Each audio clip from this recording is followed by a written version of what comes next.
नमस्कार, city big news पर आप जुड़ चुके हैं मेरे यानी कि अंकिता सिंह के साथ और इस वक्त मेरे साथ मौजूद हैं कांग्रेस के वरिष्ठ नेता रणधीर पनिहार जी। सर, स्वागत करती हूं आपका हमारे चैनल पर। बहुत बहुत धन्यवाद आपका, आपने मुझे समय दिया। जी सर, बहुत दिनों बाद दिखे हैं, बहुत दिनों बाद मिले हैं। इलेक्शन टाइम में तो काफी एक्टिव थे, आजकल ऐसे ढीला ढाला क्यों चल रहे हैं?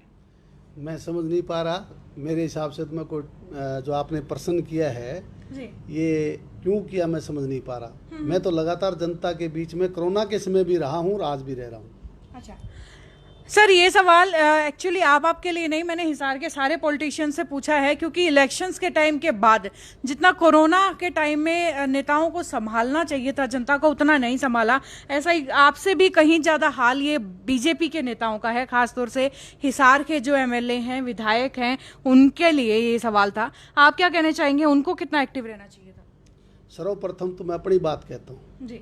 आप वीडियो के माध्यम से देख सकते हैं, समाचार पत्रों के माध्यम से आपने कभी लेख पढ़ा होगा। मैं जब से लॉकडाउन के नियम जो देश और प्रदेश की सरकार ने रखे थे जी। उन मर्यादाओं में रह करके मेरे विधानसभा क्षेत्र नलवा में और हिसार लोकसभा क्षेत्र है चौधरी कुलदीप बिश्नोई जी का जी। उसमें रह करके हमने हर संभव प्रयास किया कि लोगों के बीच में जा करके दुख तकलीफ और समस्याओं का निदान कराने के लिए हमने हमेशा प्रयास किया। जी।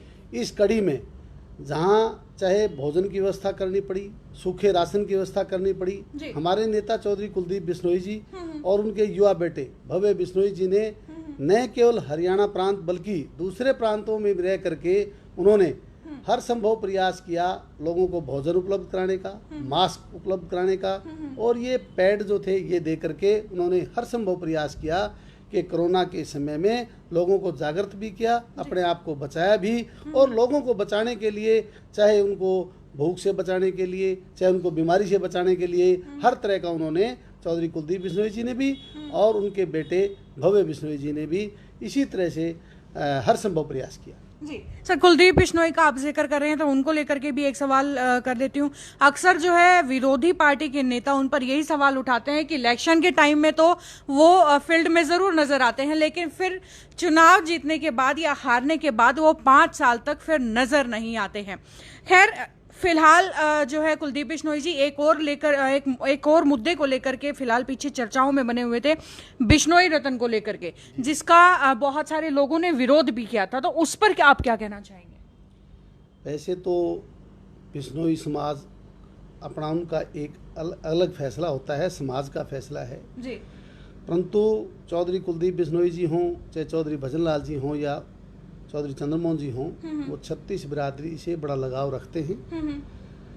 न केवल बिश्नोई समाज में बल्कि 36 बिरादरी के लोगों ने जो बिश्नोई समाज ने फैसला लिया चौधरी कुलदीप बिश्नोई के लिए जी। उस बात को सराहने का काम किया है। जी जी बिल्कुल। लोगों ने बड़ा भारी इस बात का स्वागत किया कि बिश्नोई कौम एक जागरूक कौम है और उन्होंने अपने नेता चाहे चौधरी भजनलाल जी रहे उस वक्त में उनको बिश्नोई रत्न जहाँ देने का काम किया था, तो सब लोगों ने उनकी चाहे राजनीतिक तौर पे चाहे उनको अपने सामाजिक तौर पे उनके कामों को देख करके, चाहे व्यक्तिगत तौर पे उनके कामों को देख करके लोगों ने ये निर्णय लिया था, वो भी स्वागत योग्य था। और आज फिर उनके बेटे चौधरी कुलदीप बिश्नोई को भी उन लोगों ने उन्हीं सभी मापदंडों को देख करके उनमें योग्यता जब उनको दिखाई दी तो समाज के लोगों ने ही नहीं बल्कि अन्य समाज के लोगों ने भी इस बात के लिए उनको बधाई दी है। जी चलिए, हम मुद्दों की बात करते हैं। आपके विधानसभा क्षेत्र में रणबीर गंगवा जी चुनाव जीत गए, लेकिन उन्होंने जैसा कि वायदा किया था कि नलवा विधानसभा के अंदर पानी की सबसे ज्यादा किल्लत है और इस किल्लत को वो खत्म करके मानेंगे, इसका पूरा समाधान वो कर देंगे, लेकिन ऐसा हुआ नहीं है, तो उनके लिए क्या कहना चाहेंगे? जब आप स्वयं ये बात कहते हैं कि वो नहीं कर पाए हैं तो मैं इसके बारे क्या कहूँगा। जी।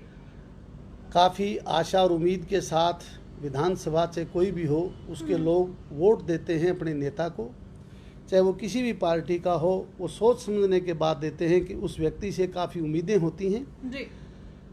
नलवा विधानसभा क्षेत्र के लोगों को भी शायद काफ़ी उम्मीदें हों, परंतु मैं तो एक ही बात कह सकता हूं कि हमने व्यक्तिगत तौर पे भी रणबीर गंगवा जी को कहा, व्हाट्सएप के माध्यम से भी मैंने अनेकों डिमांडें उनको भेजने का काम किया, क्योंकि मैं विपक्ष में होकर के भी मेरा भी एक दायित्व बनता है हमारे इलाके के लोगों की जो कोई दुख तकलीफ हो तो उसको हम चाहे समाचार पत्र के माध्यम से कहें, चाहे वीडियो के माध्यम से कहें, और चाहे व्यक्तिगत तौर पे कहें, मैं इस सोच का व्यक्ति हूं कि जो चुनाव जीत गया वो सबका विधायक है और जो मंत्री बन गया तो सबका मंत्री है प्रदेश के लोगों का। तो मेरे लिए भी वो हमारा हल्के का विधायक है और वो मेरे लिए जो जहां आज भी जो डिप्टी स्पीकर के पद पे है वो मेरे लिए भी ऐसा ही है, प्रदेश के लोगों के लिए भी ऐसा ही है, विधानसभा के लिए भी ऐसा ही है। इसलिए चाहे मुझे गाहे बेगाहे कहीं मिल भी जाए तो भी मैं नड़वा विधानसभा क्षेत्र के लोगों की समस्याओं को उनके सामने उठाता हूं और हर संभव प्रयास करता हूं, वीडियो के माध्यम तक से या अखबारात के माध्यम से मैं उनको अपनी बातें पहुंचाने का काम करता हूं। तो मुझे अफसोस है आज तक एक भी बात पर उन्होंने संज्ञान नहीं लिया। मैं तो आपको यही कह सकता हूँ। चलिए इसके बाद बात करते हैं आपकी पार्टी की, जिसमें भ्रष्टाचार के सवाल को लेकर के अक्सर बीजेपी घेरती रही है। आज हिसार की बात करती हूँ। हर एक कोने में हिसार के भ्रष्टाचार के मुद्दे उठ रहे हैं, जहां पर एमएलए, एमपी और सीएम और पीएम सभी के सभी भाजपा से हैं, फिर भी जो है भ्रष्टाचार में या फिर गुंडागर्दी में हिसार लिपटा पड़ा है। उसको लेकर के क्या कहना चाहेंगे? मैं बहुत ज़्यादा किसी पर कटाक्ष नहीं करना चाहता। जब आपने सारी बातें जब आप कह रहे हैं तो मैं तो यही कहूँगा कि मैं इन बातों को तायद करता हूँ और इससे ज़्यादा मैं ये कहना चाहूँगा कि प्रदेश की जो सरकार होती है, देश की जो सरकार होती है, वो झूठ के दम पे ज़्यादा समय नहीं चलती। तो ये जो सरकार है, प्रदेश की सरकार हो चाहे देश की सरकार हो, ये लोगों को गुमराह करने का काम करते हैं और गुमराह करके सत्ता हथियाली।